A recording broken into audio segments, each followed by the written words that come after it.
Hello friends, welcome to my YouTube channel. दोस्तों, आज हम यूपी पीसीएस 2023 प्रीलिम्स का दृष्टि आईएएस का टेस्ट नंबर 3 लेकर के आपके सामने उपस्थित है। इससे पहले हमने इसके टेस्ट 1 और टेस्ट 2 ऑलरेडी कंप्लीट करा दिए हैं। अगर आपने वो वीडियो नहीं देखा तो प्लीज़ जा करके देखिए, वो आपके लिए काफ़ी हेल्पफुल साबित हो सकता है। राइट दोस्तों, अगर आपके पास कोई क्यूरीज है यूपी पीसीएस प्रीलिम्स के रिगार्डिंग तो प्लीज़ हमें मैसेज या कमेंट कर सकते हैं कमेंट बॉक्स में। आइए हम अपने वीडियो को शुरू करते हैं। ये वीडियो जो होगा आपका, ये टेस्ट सीरीज होगा वो हिंदी और इंग्लिश दोनों में है, तो आप जिसमें चाहे सहूलियत हो आपकी उसमें दे सकते हैं। बाइलिंगुअल है ये। चलिए शुरू करते हैं। आज का हमारा पहला सवाल है, बुरजोहम एक प्रागैतिहासिक स्थल है जो स्थित है। ये कहाँ स्थित है? तो सबको पता होगा कि ये कश्मीर में स्थित है। और ये स्थल जो है करीब 3000 ईसा पूर्व से लेकर के 1000 ईसा पूर्व के आसपास हुआ करता था ये। और ये किसके लिए विख्यात है दोस्तों, ये जानना बहुत जरूरी है। तो ये भूमिगत आवासीय गड्ढों, स्थल के साक्ष्य मृदा संरचनाओं और उस पर मिट्टी और ईंटों के निर्माण का ये साक्ष्य यहाँ से आपको मिलता है। ठीक है दोस्तों, और ये कब था? तो ये पैलिस्टोसीन झील के स्तर के ऊपर बना हुआ है ये। तो यह स्थल नवपाषाण काल से लेकर के महापाषाण काल एवं प्रारंभिक ऐतिहासिक काल तक मानव निवास में क्षणिक चरणों को स्पष्ट रूप से दर्शाता है। तो ये बुरजोहम के बारे में था। सेकंड क्वेश्चन है, सेकंड क्वेश्चन ही हमारा देखिए मैचिंग का आ गया। तो राजवंश है और उसके कुछ संस्थापक हैं। तो राष्ट्रकूट वंश के संस्थापक कौन थे? आई थिंक सबको पता होगा कि दंती दुर्ग थे ये। पाल वंश के संस्थापक आई थिंक सबको पता होगा, गोपाल थे। और चोल वंश के संस्थापक आपका विजयालय थे।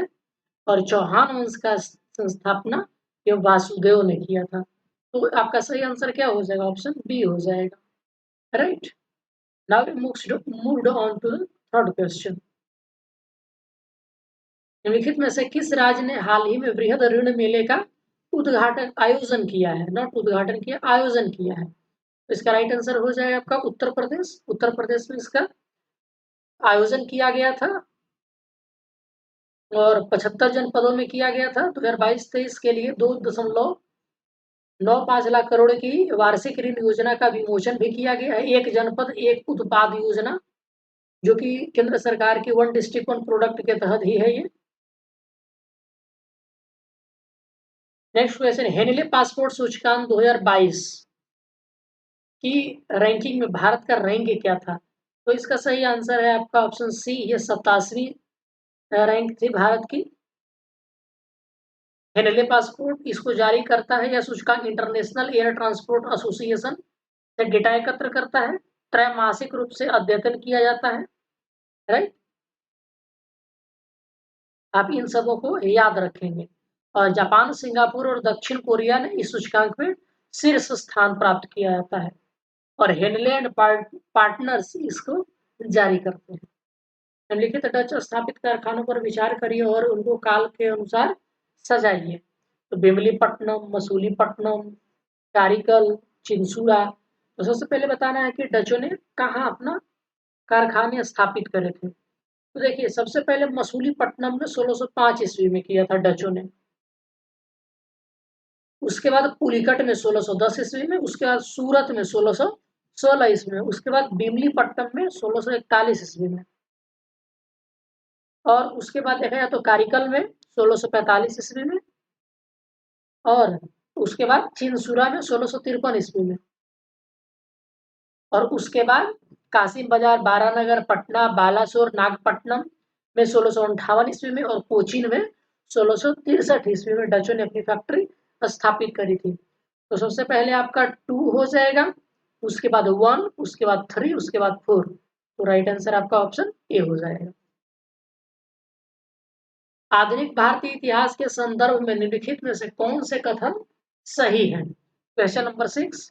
तो इसका राइट आंसर आपका ऑप्शन है, केवल पहला स्टेटमेंट जो है वो सही है, दूसरा स्टेटमेंट आपका सही नहीं है। राइट दोस्तों, अब क्यों सही नहीं है दूसरा स्टेटमेंट देख लेते हैं। तो वर्ष 1857 में ब्रिटेन में कपास आपूर्ति संघ की स्थापना हुई और 1859 में मैनचेस्टर कॉटन कंपनी बनाई गई थी। ठीक है, तो अहमदाबाद में इसकी स्थापना नहीं की गई थी। 1859 में कहा किया गया था? तो ब्रिटेन में कपास आपूर्ति संघ की स्थापना की गई थी। और 1859 में ये मैनचेस्टर कॉटन कंपनी बनाई गई थी। तो आप इस बात को याद रखेंगे, इसलिए दूसरा कथन जो है आपका सही नहीं होता है, पहला स्टेटमेंट सही। निम्नलिखित में से किस तिथि को उत्तर प्रदेश सरकार के द्वारा संचारी रोग नियंत्रण एवं दस्तक अभियान का शुभारंभ किया गया? तो इसका राइट आंसर हो जाएगा आपका ऑप्शन बी, यानी कि 1 जुलाई 2022 को शुरू किया गया था ये। संचारी रोग अभियान 1 से 31 जुलाई 2022 तक इंसेफ्लाइटिस, मलेरिया, डेंगू, फाइलेरिया और चिकनगुनिया को फैलने से रोकने के लिए ये door to door Dastak campaign चलाया गया था। उसी से जुड़ा हुआ ये आपका क्वेश्चन है। आशा कार्यकर्ता, आंगनबाड़ी कार्यकर्ता और स्वास्थ्य विभाग से कई कर्मचारी इसमें घर घर जाकर के लोगों को जागरूक किया करते थे। परिमाण किससे संबंधित है? आपको बताना है कि ये परिमाण जो है ये किससे संबंधित है। तो इसका राइट आंसर बी है, राष्ट्रीय राजधानी क्षेत्र से संबंधित है। दोस्तों ये है क्या? तो इसका मतलब होता है विश्लेषणात्मक क्षेत्रीय सूचना और राष्ट्रीय राजधानी क्षेत्र के मानचित्र के लिए एक पोर्टल है, और ये आवासीय और शहरी मामलों के मंत्रालय हरदीप सिंह पुरी के द्वारा लॉन्च किया गया था। तो परिमाण बेहतर उप क्षेत्रीय और स्थानीय नियोजन की सुविधा के लिए एक मजबूत प्रणाली होती है। ठीक है ना? चलिए आगे बढ़ते हैं। और ये इससे जुड़ा हुआ एक और चीज है कि इसकी सहायता से आप किसी विशेष राज्य या जिले या तहसील की किसी भी जानकारी के लिए एक व्यापक दृश्य प्रस्तुत करता है। दार्शनिक विषयों से संबंधित बौद्ध ग्रंथ का नाम क्या है? तो अभिधम्म पिटका जो था वो दार्शनिक बौद्ध ग्रंथ था। विनय पिटक क्या है? तो इसमें संघ या मठवासी आदेश में शामिल होने वाले के लिए नियम और विनिमय शामिल थे। राइट। सूत पिटक क्या है? तो इसमें मुख्य शिक्षा या धम्म शामिल है। इसके 5 निकाय या संग्रह में विभाजित किया गया था। राइट दोस्तों।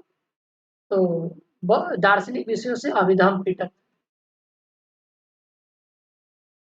आपके पास फिर से मैचिंग क्वेश्चन आ गया। शासक और साम्राज्य आपको मिलाना है कि कौन सा शासक किस साम्राज्य के थे। दोस्तों इस तरह के सवाल ना बीपीएससी भी बहुत पूछ रही है, और आजकल आश्चर्य की बात है कि यूपीएससी ने भी इस तरह के क्वेश्चन पूछने शुरू कर दिए। और हाल के 2-3 वर्षों का क्वेश्चन पैटर्न देखेंगे यूपीएससी का, तो इससे बहुत ज्यादा सवाल पूछा गया है। चलिए, देवपाल, सबको पता है कि देवपाल पाल वंश के थे। दंती दुर्ग राष्ट्रकूट राजा थे, हमने ऊपर भी किया। राजा भोज ये प्रतिहार वंश के थे, और पृथ्वीराज तृतीय ये चौहान वंश के थे। तो राइट आंसर आपका बी हो जाएगा। लहरा देव का प्राचीन स्थल उत्तर प्रदेश के किस जिले में स्थित है? आपने बहुत सुना होगा लहुरा देव, ये संत कबीर नगर जिले में स्थित है। इसका राइट आंसर हो जाएगा ऑप्शन बी। तो यहाँ से मिले क्या है? तो यहाँ से चावल और जंगली घास दोनों से युक्त कार्बोनाइज्ड सामग्री के अवशेष प्राप्त हुए हैं। आप इन सब चीजों को याद रखेंगे। और नॉर्दर्न ब्लैक पॉलिश्ड वेयर जो मृदभांड हुआ करते थे पॉलिश्ड, उसके साक्ष्य भी आपको यहाँ से मिलते हैं। मोहम्मद बिन तुगलक के शासन काल के लिखित घटनाओं पर विचार करिए और उनको काल के अनुक्रम के अनुसार सजाइए। तो देखिए, दोआब में काराधान 1326 ईस्वी में, राजधानी का दिल्ली से देवगिरी में स्थानांतरण 1327 ईस्वी में, सांकेतिक मुद्रा का प्रचलन 1329 ईस्वी में, और कराचील अभियान जो है ये 1330 ईस्वी में। तो सबसे पहले 4 3 1 2, तो 4 3 1 2 राइट आंसर आपका सी हो जाएगा। चलिए नेक्स्ट क्वेश्चन की तरफ बढ़ते हैं। तो निम्नलिखित में से किस स्थान पर उत्तर प्रदेश प्लास्टिक अपशिष्ट प्रबंधन कॉन्क्लेव 2022 का आयोजन किया गया? 13 का राइट आंसर, 13 का राइट आंसर आपका सी हो जाएगा। ये लखनऊ में किया गया दोस्तों। 3 जुलाई 2022 को लखनऊ में अंतर्राष्ट्रीय प्लास्टिक कैरी बैग मुक्त दिवस के अवसर पर इंदिरा गांधी प्रतिष्ठान में उत्तर प्रदेश प्लास्टिक अपशिष्ट प्रबंधन कॉन्क्लेव 2022 का आयोजन किया गया और इसका थीम था 3R। याद रखेंगे 3R में कौन कौन से आर आएंगे? भाई एक आर से आएगा रीयूज, एक आर से आएगा रिसाइकल और एक आर से आएगा रिड्यूस। ठीक है ना? तो रीयूज, रिसाइकल और रिड्यूस, ये इसके थीम थे। डिजिटल लोक अदालत के संदर्भ में निम्नलिखित कथनों में से कौन सही है? तो इसका सही आंसर मैं बता देता हूँ, ऑप्शन डी है। दोनों में से कोई भी सही नहीं है। क्यों नहीं है? तो आइए देख लेते हैं। तो राष्ट्रीय विधिक सेवा प्राधिकरण यानी कि नालसा, नेशनल ये जो आपका एडमिनिस्ट्रेटिव लॉ आपका ये है नालसा, जिसको कहते हैं NALSA के तत्कालीन अध्यक्ष उदय उमेश ललित यानी कि यूयू ललित के समय में हुई थी, ना कि DY चंद्रचूड़ के समय में। याद रखेंगे, तो इसीलिए यह स्टेटमेंट आपका रॉन्ग हो जाता है। ठीक है। और दूसरा स्टेटमेंट क्यों गलत है दोस्तों? तो इसकी technology partner Jupiter justice technology द्वारा डिजाइन और विकसित किया गया है और इसे राजस्थान राज्य विधिक सेवा प्राधिकरण द्वारा बढ़ते मामले की लंबिता को खत्म करने के लिए शुरू किया गया था। इसीलिए आपका स्टेटमेंट 2 भी गलत हो जाता है। निम्नलिखित में से कौन सा एक सही सुमेलित है? तो देखिए, प्रथम कर्नाटक का युद्ध 1740 से 48 ईस्वी के बीच लड़ा गया था और इसी के अंतर्गत आपका हुआ था क्या? एक सलासापेल की संधि, सबको पता होगा। और वो 1748 ईस्वी में हुआ था एक सलासापेल की संधि। और इसमें इसको हम सेंट थॉम युद्ध के नाम से भी जानते हैं। किसको? तो प्रथम कर्नाटक युद्ध को, जो 1746 ईस्वी में हुआ था। तो आपका पहला तो ऐसे गलत हो गया, सेंट थॉम का युद्ध 1746 नॉट 1748 ईस्वी में, 1748 ईस्वी तो खत्म हो गया था। चलिए, द्वितीय कर्नाटक युद्ध के बारे में जानते हैं, जो 1749 से 1754 ईस्वी के बीच हुआ था, है ना? और इसमें अंबूर का युद्ध, जो कि बिल्लोर के पास है, 1749 में हुआ था। तो ये वाला स्टेटमेंट आपका सही है। वांडीवास का युद्ध जो है दोस्तों, ये हुआ था 1760 ईस्वी में, नॉट 1763 ईस्वी में। और विदारा का युद्ध जो हुआ था दोस्तों, वो हुआ था 1759 ईस्वी में, नॉट 1757 ईस्वी में। ये अंग्रेजी सेना द्वारा डचों को पराजित किया गया था, किसमें? विदारा के युद्ध में। और वांडीवास के युद्ध में ये हुआ था आपका अंग्रेजों के बीच, तृतीय कर्नाटक युद्ध का ये हिस्सा था।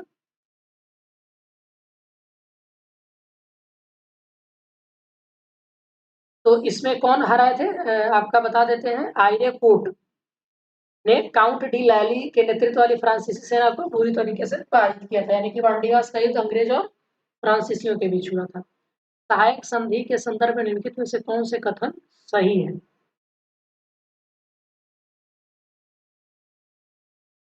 क्वेश्चन नंबर 16, राइट आंसर आपका बी हो जाएगा। दोनों के दोनों स्टेटमेंट सही है। उत्तर प्रदेश के अंडर 19 बैडमिंटन टूर्नामेंट में पुरुष एकल वर्ग में निम्नलिखित में से कौन विजेता बना है? उससे पहले लगता है क्वेश्चन रह गया। ठीक है, तो 17 का आपका राइट आंसर डी हो जाएगा। नीर नेहवाल इसका राइट आंसर है, आप याद रखेंगे। क्वेश्चन नंबर 18 की तरफ बढ़ते हैं। तो हाल ही में डॉक्टर इमामुल हक का निधन हो गया। वो इनामुल हक है, नॉट इमामुल हक, इनामुल हक का निधन हो गया। वह किससे संबंधित थे? तो दोस्तों, वो संबंधित है बांग्लादेश। तो बांग्लादेश राष्ट्रीय संग्रहालय के पूर्व महानिदेशक डॉक्टर इनामुल हक का जुलाई 2022 में निधन हो गया था और 2020 में इनको पद्म पुरस्कार से सम्मानित किया गया था। जैन धर्म के संदर्भ में निम्नलिखित में से कौन से कथन सही है? तो राइट आंसर इसका बी है। दोनों के दोनों स्टेटमेंट सही हैं, आप ध्यान से पढ़ लें इसको। मध्यकालीन भारत में नाद गवंदा शब्द का संदर्भित है। नाद गवंदा ये किससे संबंधित था दोस्तों? तो ये संबंधित था आपका राजस्व अधिकारी से। तो राजपूत साम्राज्य में राजस्व अधिकारी को नाद गौंडा या नाद गवंदा या देसा ग्रामगूट भी कहते थे। याद रखेंगे, राष्ट्रकूट राजाओं के समय में ये हुआ करते थे। चलिए क्वेश्चन नंबर 21। तो आहार बनास संस्कृति का संबंध किससे था? तो इसका राइट आंसर हो जाएगा राजस्थान से था दोस्तों। ये आहार संस्कृति, जिसे बनास संस्कृति के नाम से भी जाना जाता है, भारत में दक्षिण पूर्वी राजस्थान राज्य की आहार नदी के तट पर एक ताम्रपाषाणकालीन पुरातात्विक संस्कृति थी, जो समकालीन और सिंधु घाटी सभ्यता के निकट 3000 से लेकर के 1500 ईसा पूर्व से चली आ रही है। यह बनास और बराक नदियों के साथ साथ आहार नदी के किनारे स्थित थी, इसीलिए इसको हम लोग आहार बनास के नाम से जानते हैं।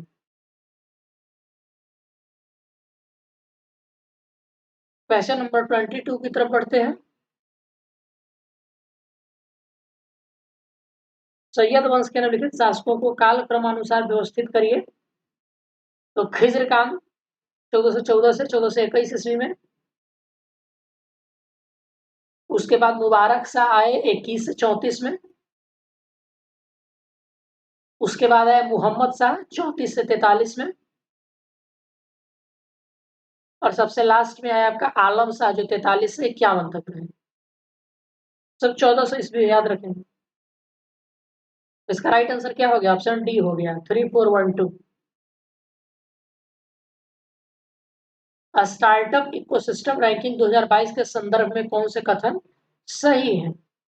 इसका राइट आंसर आपका केवल पहला स्टेटमेंट सही है और दूसरा स्टेटमेंट गलत क्यों है तो मैं आपको बता देता हूं कि उद्योग एवं आंतरिक व्यापार संवर्धन विभाग द्वारा जारी किया गया था, नोट नीति आयोग के द्वारा। 68वें राष्ट्रीय फिल्म पुरस्कारों के संदर्भ में लिखित में से कौन से कथन सही नहीं है? आपसे ये पूछता है। तो 24 का राइट आंसर हो जाएगा आपका बी। ये बी वाला स्टेटमेंट सही नहीं है आपका। क्यों सही नहीं है? तो इसके अंतर्गत मध्य प्रदेश को मोस्ट फिल्म फ्रेंडली स्टेट का अवार्ड दिया गया है, नॉट उत्तर प्रदेश, एमपी को दिया गया। निम्न में से कौन से मुगल प्रांत के उत्तराधिकारी राज्य थे? मुगल प्रांत के उत्तराधिकारी राज्य कौन थे? इसका राइट आंसर बी हो जाएगा, 1, 2 और 3, चौथा नहीं था।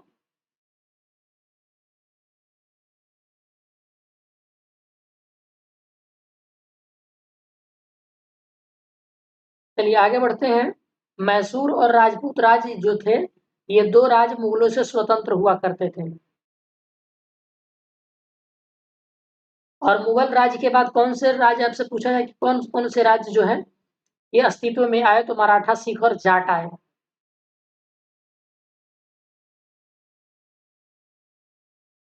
1856 के एक मुश्त बंदोबस्त के संदर्भ में निम्नलिखित से कौन से कथन सही है? 26 का राइट आंसर बी हो जाएगा, दोनों के दोनों स्टेटमेंट सही है। वन महोत्सव अभियान उत्तर प्रदेश के किस जिले में शुरू किया गया? तो ये शुरू किया गया चित्रकूट जिले में। इस क्वेश्चन को हमने पिछले टेस्ट सीरीज में भी किया था, तो आप प्लीज बेहतर आपका इस वहां मैंने कंप्लीट डिस्क्रिप्शन दिया है, जाइए वहां वीडियो देखिए मेरा पिछला, वहां आपको इसका एक्सप्लेनेशन मिल जाएगा। वर्ल्ड पॉपुलेशन प्रोस्पेक्टस 2022 के संदर्भ में निम्नलिखित में से कौन से कथन सही है? इसका राइट आंसर हो जाएगा सी, केवल दूसरा स्टेटमेंट सही है, पहला स्टेटमेंट सही नहीं है। तो क्यों सही नहीं है पहला स्टेटमेंट? तो इस रिपोर्ट में कहा गया है कि भारत द्वारा वर्ष 2023 के दौरान विश्व के सबसे अधिक आबादी वाले देश के रूप में चीन को पार करने का अनुमान है, जो कि अब हो गया है, नोट 2025, ये 2023 था। बौद्ध धर्म के संदर्भ में निम्नलिखित में से कौन से कथन सही है? आपको ये बताना है। तो इसका राइट आंसर बी हो जाएगा, यानी कि दोनों के दोनों, ये आपका ये स्टेटमेंट 1 है, ये स्टेटमेंट 2 है, तो दोनों स्टेटमेंट आपके सही है। चोल साम्राज्य के संदर्भ में निम्नलिखित में से कौन से कथन सही है? तो इसका राइट आंसर आपका बी है, इसमें भी दोनों स्टेटमेंट सही है। विजयालय चोल वंश का संस्थापक था, राइट। गंगई कुंड चोला का शब्द और था जिसने गंगा पर विजय प्राप्त की हो, दोनों स्टेटमेंट आपके सही है।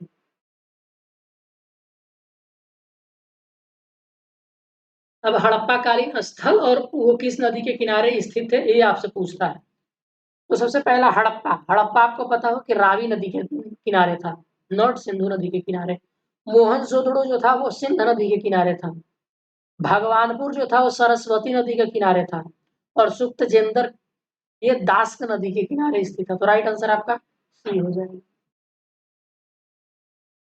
दिल्ली सल्तनत के अधीन केंद्रीय प्रशासन के संदर्भ में निम्नलिखित कथनों में से कौन से कथन सही है? 32 का राइट आंसर बी हो जाएगा। दोनों के दोनों स्टेटमेंट सही है। यानी कि दिल्ली प्रशासन का सबसे शक्तिशाली पद नायब हुआ करता था और बलबन के द्वारा दीवान अर्ज नामक सैन्य विभाग की स्थापना करी गई थी। उत्तर प्रदेश सरकार ने अर्थव्यवस्था को बढ़ावा देने के लिए सलाहकार के रूप में निम्नलिखित में से किस कंपनी के साथ एक अनुभव पत्र पर हस्ताक्षर किए हैं?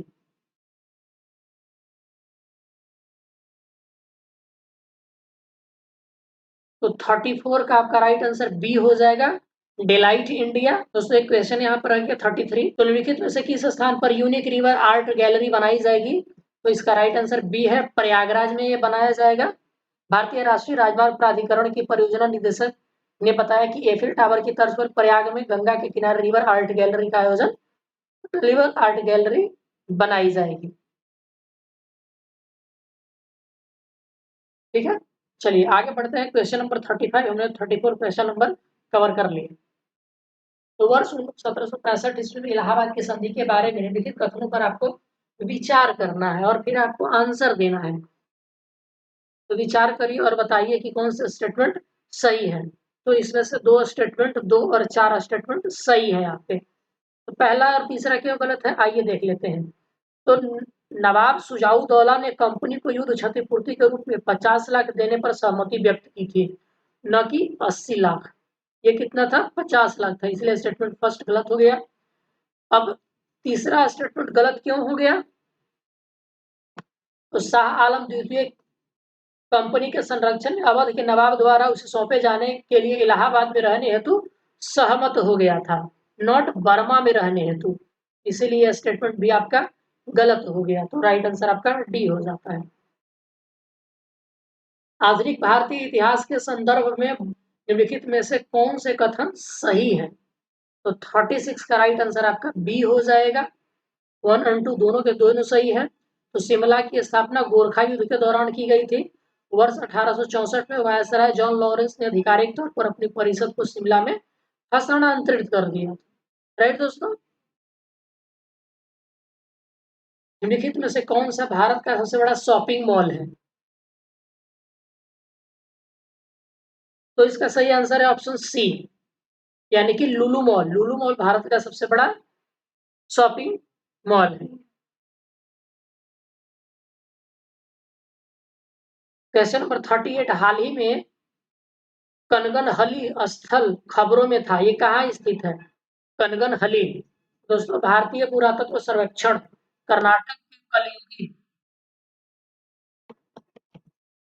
कर्नाटक के कलबुर्गी जिले में कानानागनहल्ली यानी कि सन्नती स्थल का हिस्सा, इसको कानागनहली भी पढ़ते हैं, के पास थीमा नदी के तट पर प्राचीन बौद्ध स्थल का संरक्षण करेगा। याद रखेंगे ये कर्नाटक में है और ये बौद्ध स्थल है। इससे इंपॉर्टेंट आपको ये याद रखना है कि ये किसका स्थल है। और यहाँ से अशोक के शिलालेखों की जानकारी हमें मिलती है। और क्या क्या, तो एक महास्तूप की खोज की गई है, अधोलोक महाचैतन्य यानी कि नीदरलोक का महान स्तूप यहाँ अभी फिलहाल में खोजा गया है। स्तूपों के संदर्भ में लिखित में से कौन से कथन सही है? राइट आंसर बी हो जाएगा। दोनों के दोनों स्टेटमेंट सही है। इनकी उत्पत्ति एक साधारण और गोलाकार टीले के रूप में हुई, जिसे बाद में अंड कहा गया। स्तूपों को रेलिंग और स्तंभों पर उत्कीर्ण लेपों में उसके निर्माण हेतु किए गए दान को अंकित किया गया है। गुलाम वंश की स्थापना किसने करी थी? तो ये तो बताने की जरूरत है नहीं किसी को कि कुतुबुद्दीन ऐबक ने 1606 ईस्वी में किया था।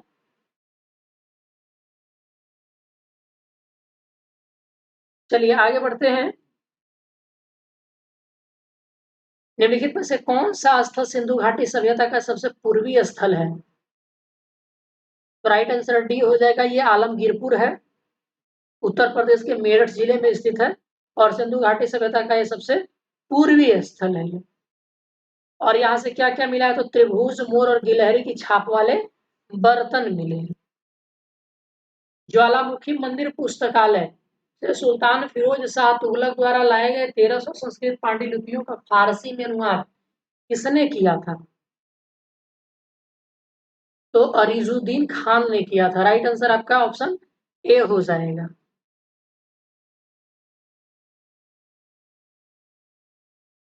और इससे जुड़ा एक भी है कि उसने खान ए जहां मकबूल, जो कि एक तेलुगु ब्राह्मण था, उसने उसको वजीर यानी कि प्राइम मिनिस्टर बनाया था। और इन पांडुलिपियों को अरीजुद्दीन खान ने बाइबल ए फिरोज शाही द्वारा उनका फारसी में अनुवाद कराया था। ठीक है। निम्नलिखित में से कौन सा डिवीजन देश का पहला रेलवे डिवीजन बन गया है जहां संचालित मेल एक्सप्रेस ट्रेनों की अधिकतम गति 130 किलोमीटर प्रति घंटे तक पहुंच गई है? 43 का राइट आंसर डी हो जाएगा। ये प्रयागराज डिवीजन हो जाएगा, नॉर्थ सेंट्रल रेलवे।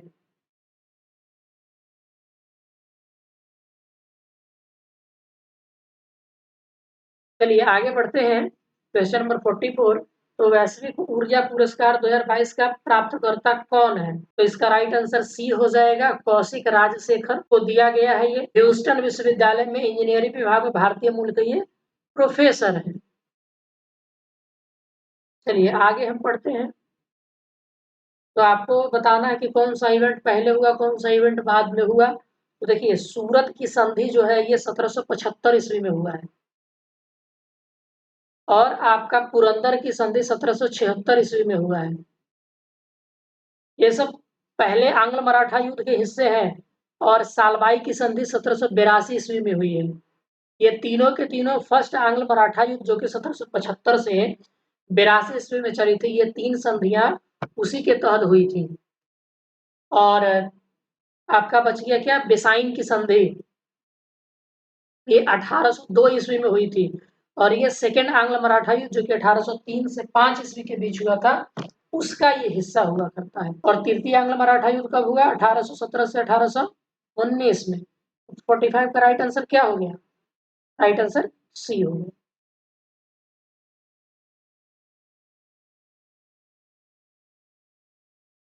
भारतीय इतिहास की निम्नलिखित घटनाओं को कालक्रम के अनुसार आप व्यवस्थित करिए। तो देखिए, बारदोली में किसान आंदोलन 1928 ईस्वी में हुआ था। गांधी इरविन समझौता 1931 ईस्वी में हुआ था। और दूसरा गोलमेज सम्मेलन ये मार्च में हुआ था, मार्च 1931 में गांधी इरविन समझौता। और दूसरा गोलमेज सम्मेलन ये 1931 ईस्वी में हुआ था, लेकिन दिसंबर महीने में हुआ था। और कांग्रेस मंत्रियों का इस्तीफा ये हुआ था 1939 में। तो सबसे पहले क्या हुआ, फर्स्ट, उसके बाद थर्ड, उसके बाद फोर्थ, उसके बाद टू। तो 1, 3, 4, 2। तो 1, 3, 4, 2 कौन सा है? राइट आंसर आपका ऑप्शन ए हो जाएगा। Question number 47। भारत नवाचार सूचकांक 2021 के अनुसार उत्तर प्रदेश का स्थान कौन सा था?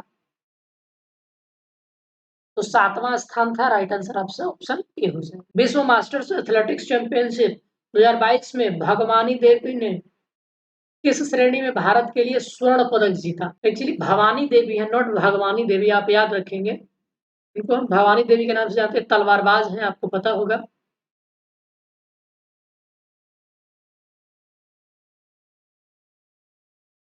या एक्चुअली में इनका नाम भगवानी देवी ही है। भवानी देवी कोई और है जो तलवारबाजी करती है, तो आप कंफ्यूज मत होइएगा भवानी देवी को भगवानी देवी के साथ। ये एथलेटिक्स है भगवानी देवी, वो तलवारबाजी करती है, भवानी देवी जिनका नाम है। 48 का राइट आंसर आपका हो जाएगा ऑप्शन ए, ये 100 मीटर स्प्रिंट। प्राचीन भारत में विवाह नियमों के संदर्भ में लिखित में से कौन से कथन सही है? 49 का राइट आंसर डी हो जाएगा, कोई भी स्टेटमेंट इसमें सही नहीं है। तो फिर क्या मामला है देख लेते हैं, स्टेटमेंट फर्स्ट गलत क्यों है। तो अपने गोत्र से बाहर उनका विवाह कर देना ही उपेक्षित था। गोत्र प्रणाली के नियमों के द्वारा इसे सुनिश्चित किया गया था।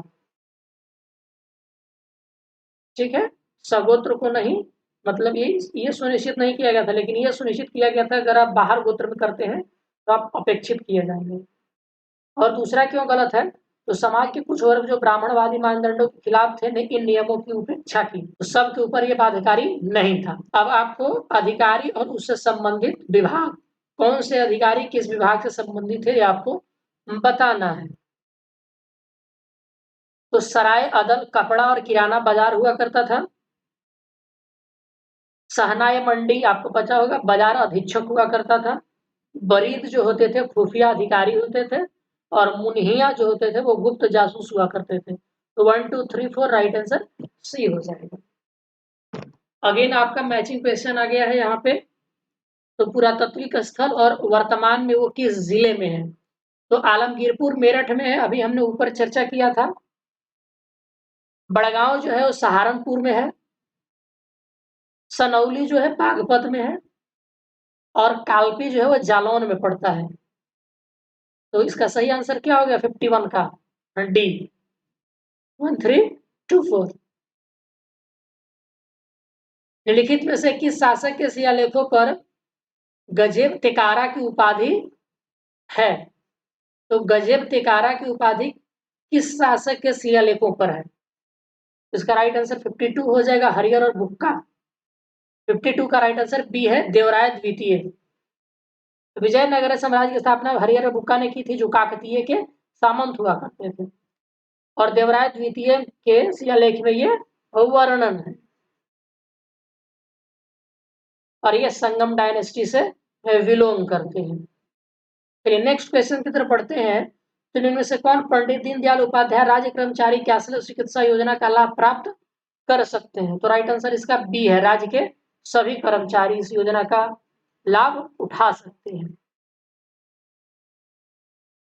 और इस योजना को लागू करने वाला उत्तर प्रदेश देश का पहला राज्य बन गया है। क्वेश्चन नंबर 54, 44वें शतरंज ओलंपियाड के संदर्भ में निम्नलिखित कथनों में से कौन से कथन सही है, तो 54 का राइट आंसर बी है आपका, 2 और 4 सही है। तो देख लेते हैं कि पहला और तीसरा गलत क्यों है। तो 44वां शतरंज ओलंपियाड 29 जुलाई से 9 अगस्त 2022 तक चेन्नई तमिलनाडु में आयोजित किया गया था, नहीं कि उड़ीसा में। और तीसरा क्यों है, तो महिला वर्ग में यूक्रेन ने स्वर्ण पदक जीता था। ये तो आप ऐसे भी अनुमान लगा सकते थे कि इसमें भारत नहीं है, तो आपका राइट आंसर 2 और 4 सही हो जाएगा। अब चलिए कौन सा सही सुमेलित नहीं है, राज्य और संधियां। अभी हमने ऊपर देखा मैसूर की संधि कब हुई थी,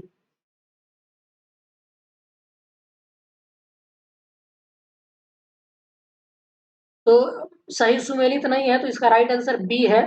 तंजौर जो है 1797 ईस्वी में नहीं हुआ था।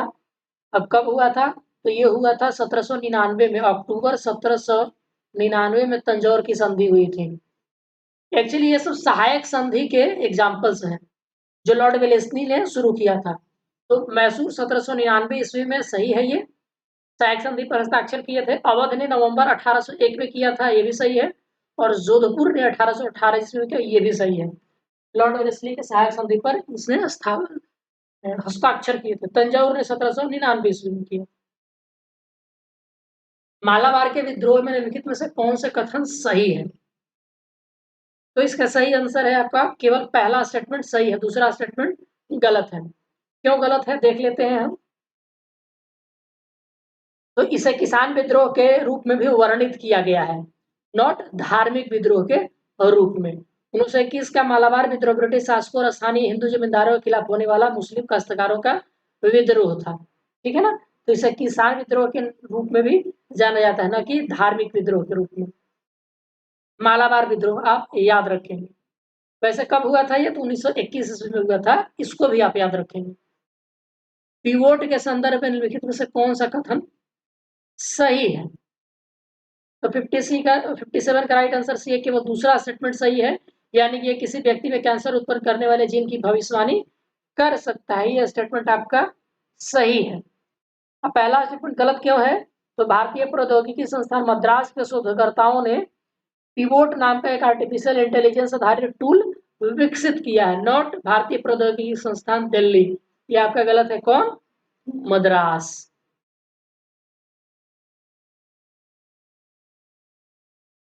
चलिए आगे बढ़ जाते हैं। तो भारत का पहला अंतरराष्ट्रीय बुलियन एक्सचेंज किसने लॉन्च किया?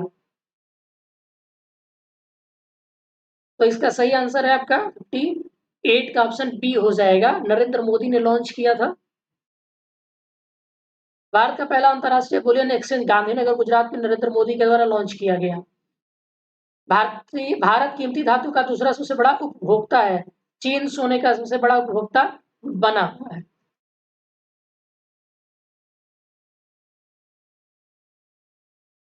चलिए आगे बढ़ते हैं। 59। तो बौद्ध और जैन ग्रंथों के में निम्नलिखित में से किन महाजनपदों का उल्लेख मिलता है? तो देखिए, कुरु और सूरसेन, अवंती और कंबोज।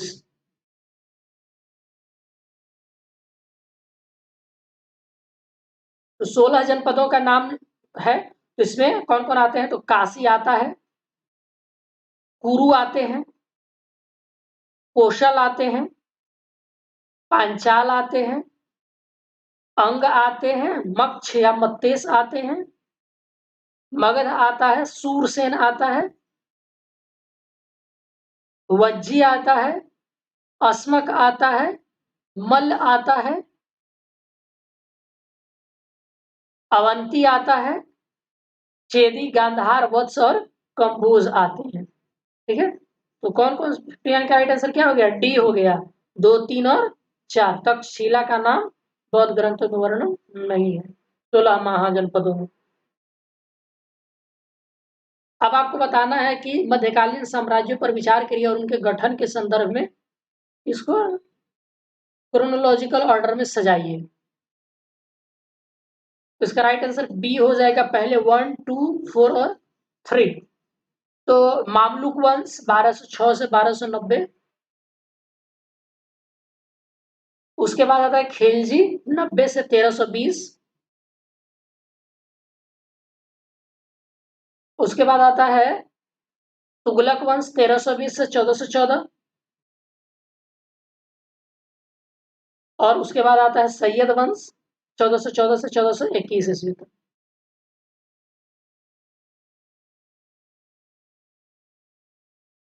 ठीक है, तो राइट आंसर बी हो जाएगा।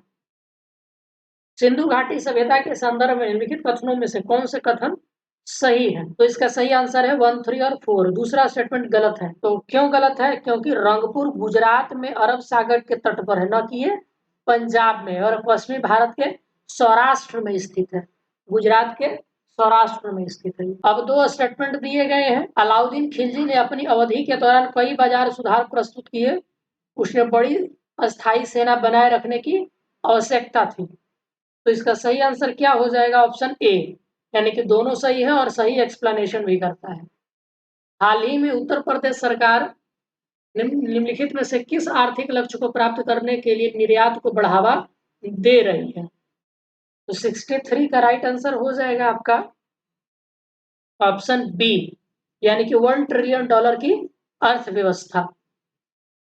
हाल ही में निम्नलिखित में से किस मंत्रालय ने गोवा में उज्जवल भारत उज्जवल भविष्य उत्सव का आयोजन किया? 64 का राइट आंसर आपका ऑप्शन ए हो जाएगा, ऊर्जा मंत्रालय। निम्नलिखित में से कौन सी पुस्तक बंकिम चंद्र चट्टोपाध्याय के द्वारा लिखी गई है? तो 65 का राइट आंसर डी हो जाएगा, आनंद मठ।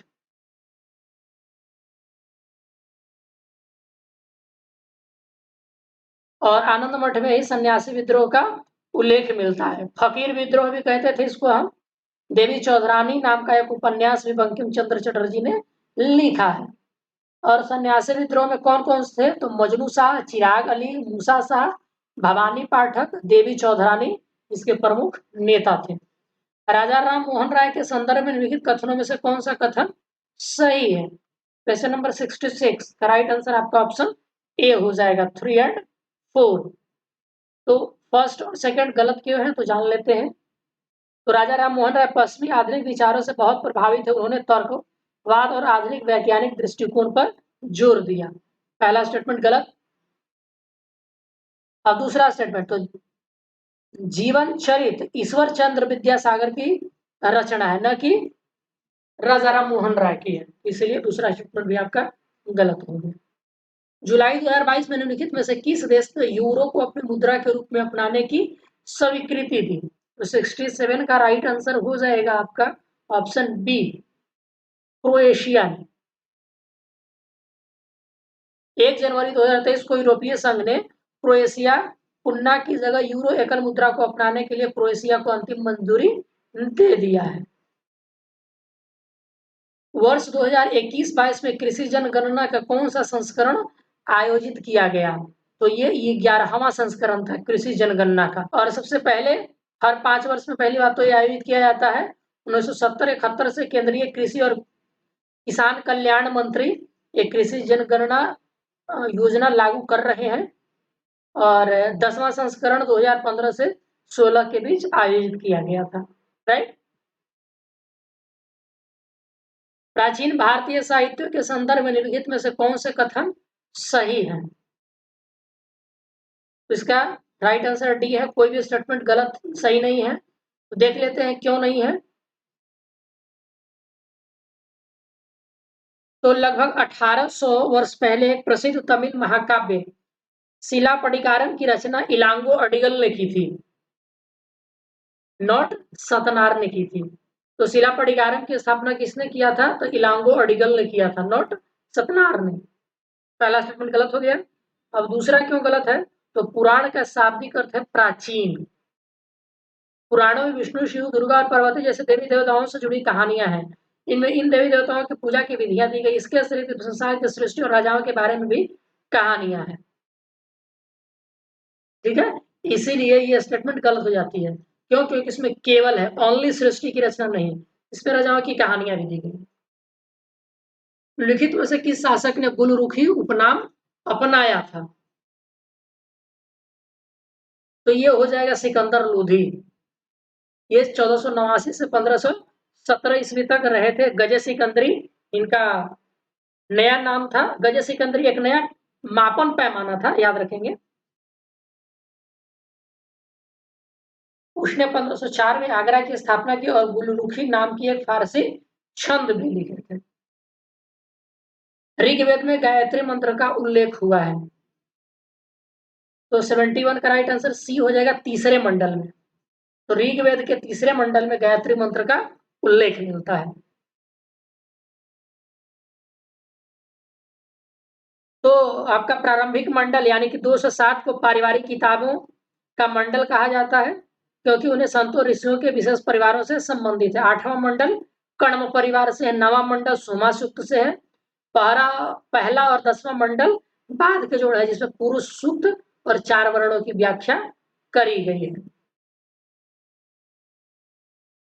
72 निम्नलिखित में से कौन से दो आपको सम्मिलित करना है? पुस्तक और उनके लेखक को आपको मैचिंग करना है। देखिए, किताब उल रहला इब्न बतूता ने लिखा है। तुगलकनामा ये अमीर खुसरो ने लिखा है। ये अमीर खुसरो जी हैं तुगलकनामा। शाहनामा की रचना फिरदौसी ने की है। और तहकीक ए हिंद जो है ये अलबेरूनी ने लिखा है, नॉट अबू बकर ने। अबू बकर ने चचनामा लिखा है, याद रखेंगे। और जियाउद्दीन बर्नी ने फतवाए जहांदारी लिखा है। तो केवल 2 स्टेटमेंट सही है, पहला और तीसरा। राइट आंसर आपका ऑप्शन ए हो जाएगा। हाल ही में उत्तर प्रदेश सरकार ने बुंदेलखंड क्षेत्र में अपने कितने किलो को विकसित करने के लिए एक कार्य योजना तैयार किया है? तो राइट आंसर डी हो जाएगा, 31।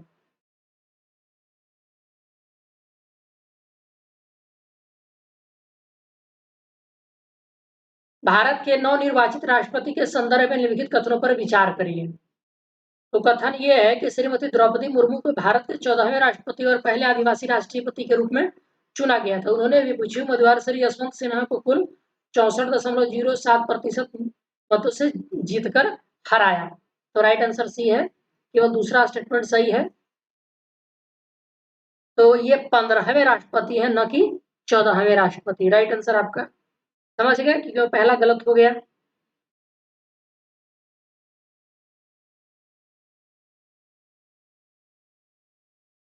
चलिए आगे बढ़ते हैं। Question number 75। आपको मैचिंग करना है विद्रोह और वो कब हुआ था उसको लेकर के। तो कोल विद्रोह कब हुआ था?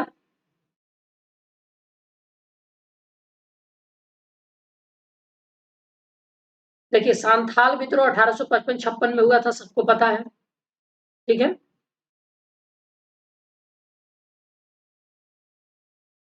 तो सांथाल विद्रोह 1855 में हो जाएगा। सिद्धू और कान्हो के नेतृत्व में हुआ था। और 1870 में खरवार विद्रोह हुआ था। ये बिहार में हुआ था। क्यों हुआ था? तो राजस्व बंदोबस्त गतिविधियों के खिलाफ हुआ था। और 1831 ईस्वी में बुद्धो भगत के नेतृत्व में कोल विद्रोह हुआ था। 1831 ईस्वी में। बच गया आपका चुआर विद्रोह। तो चुआर विद्रोह हुआ था 1776 में। चुआर जनजाति के लोगों ने ये किया था अंग्रेजों के विरुद्ध 1776 ईस्वी में। तो आपका 75 का राइट आंसर क्या हो गया? ए हो गया सही आंसर। 76 question number. आपको सामाजिक धार्मिक सुधारों के संदर्भ में कुछ कथन दिए गए हैं। पहला कथन ये है कि मध्य भारत में सतनामी आंदोलन की शुरुआत घासीदास के द्वारा किया गया था और सत्य शोधक समाज की स्थापना ज्योतिबा फूले ने करी थी। आपको बताना है कि दोनों में से कौन सा स्टेटमेंट सही है। तो इसका राइट आंसर बी हो जाएगा, यानी कि दोनों के दोनों स्टेटमेंट सही है। सतनामी आंदोलन की शुरुआत घासी दास ने करी थी। ठीक है, तो दोस्तों ये रहा हमारा फर्स्ट पार्ट। अब हम सेकंड पार्ट को नेक्स्ट वीडियो में लाएंगे। तो आपको ये वीडियो हमारा कैसा लगा प्लीज कमेंट करके बताएं। अगर वीडियो पसंद आ रहा हो तो लाइक करें, शेयर करें और कमेंट करें। वीडियो देखने के लिए आप सबका बहुत बहुत शुक्रिया। मिलते हैं नेक्स्ट वीडियो में, तब तक के लिए धन्यवाद।